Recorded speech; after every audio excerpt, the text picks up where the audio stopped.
Hello everyone, কেমন আছো তোমরা? আমি তো খুব ভালো আছি। না, একদমই না, আমি খুব ভালো নেই, একটু ভালো আছি। কারণ হচ্ছে কয়দিন ধরে একটু গরম পড়েছে, আর গরমের মধ্যে খুব জোরদার আইসক্রিম খাওয়া হয়ে যাচ্ছে, সেই কারণে একটু গলা ঠলা বসে গেছে। ভয়েসটা এই যে দিচ্ছি বোঝাই যাচ্ছে যে আমার গলায় ব্যাং ডাকছে, আমি ডাকছি না। তো আজকের দুটো কেক ছিল, সেটা হচ্ছে একটা অর্ডারের ছিল, আর একটা হচ্ছে আমি যেখানে ডান্স করতাম সেই বুনুর বার্থডে ছিল, মানে সেই বুনু সেই পিসিটার মেয়ের বার্থডে ছিল। তো সেখানে আমি ভাবলাম একটা কেকই দেওয়া যাক, তো আমি এই কেকটা দিচ্ছি। আর তার খুব ইচ্ছা ছিল যে একটা ডল কেক নেওয়ার, তা আমি ভাবলাম যে তাহলে ঠিক আছে আমি ডল কেকই দিই। আমি সেই পিসিকে ফোন করে বলি যে পিসি ও কী কালার ড্রেস পরবে। তখন আমাকে বলে যে পিঙ্ক কালারের একটা ড্রেস পরবে, তো আমি যে কারণে পিঙ্ক ডেকোরেশন করি। অ্যান্ড আমার কোনো মাথায় আসে না যে আমি কী ডিজাইন করব। আমি সত্যি বলতে আজকের এই কেকটা আমি পুরোপুরি নিজের আইডিয়াতে ডেকোরেশন করেছিলাম। ডেকোরেশনটা আমি করতে পারিনি ভিডিও, যেই কারণে আমার খুব তাড়াহুড়ো ছিল। আমাকে মানে এই অর্ডারটাও আর একটা অর্ডারও ছিল, তার মাঝে অর্ডারটা করে কমপ্লিট করে আমাকে হচ্ছে ক্লাস যেতে হতো, ক্লাস থেকে এসে আবার হচ্ছে ইনভাইটও ছিল। তো যেই কারণে আমি প্রচুর তাড়াহুড়ো করছিলাম। আর বলে না, তাড়াহুড়োর কাজেই সবথেকে বড় খতরনাক জিনিস হয়, যেটা হচ্ছে এই কাপের গ্লাসগুলো এত সহজে আটকে যায়, আর আজকেই আটকাচ্ছিল না, কেন জানি না। আমি তাও কোনো রকমে আমি ওইভাবেই রেখে দিয়েছি যে ঠিক আছে, কাস্টমার যখন আসবে নিয়ে যাওয়ার আগে আমি বলে দেবো।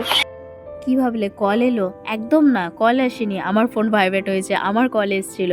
তারপরে আমি তাড়াহুড়ো করে রেডি হয়ে যাই, রেডি হয়েই চলে যাই ড্রয়িংয়ের ওখানে। ড্রয়িংটা আমি কমপ্লিট করে আমি সঙ্গে সঙ্গে কিছুক্ষণের মধ্যে বেরিয়ে যাই ওখান থেকে।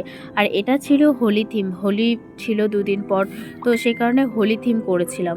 এই ফাইনাল লুকটা আমি দেখিয়ে দিই, কারণ আমি ভিডিওটা করতে পারিনি, খুব তাড়াহুড়োতে বাড়িতে এসে আবার ডেকোরেশন করেছি। ডেকোরেশন করে আমি দাদুকে বলি যে চলো আমাকে একটু দিয়ে আসো। তারপরে পৌঁছে যাই, আমি ক্যামেরা অন করি, আর পিসা মুখ ভেঙচে চলে যায়। আমাকে ভেঙচায়নি, ক্যামেরাকে ভেঙচেছে। এই ছিল বার্থডে গার্ল। আর চলো দেখে নিই কেকটা খোলার সময় সবার কথাবার্তাগুলো।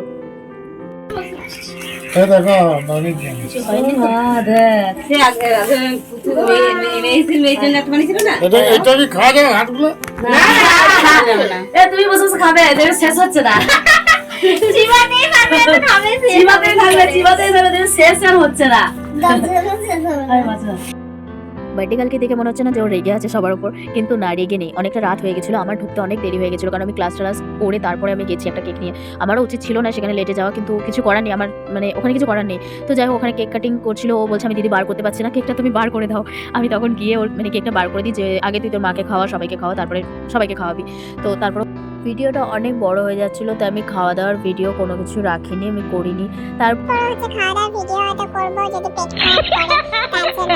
তারপরে বাড়ি চলে আসি। দেখো এটা তো অনেক রাত হয়ে যায়, এমনকি আমাদের খুঁজতেও চলে যায়। আমার ফোনে চার্জ ছিল না, যে কারণে আজকে আমরা বহুত বকা খেয়েছি।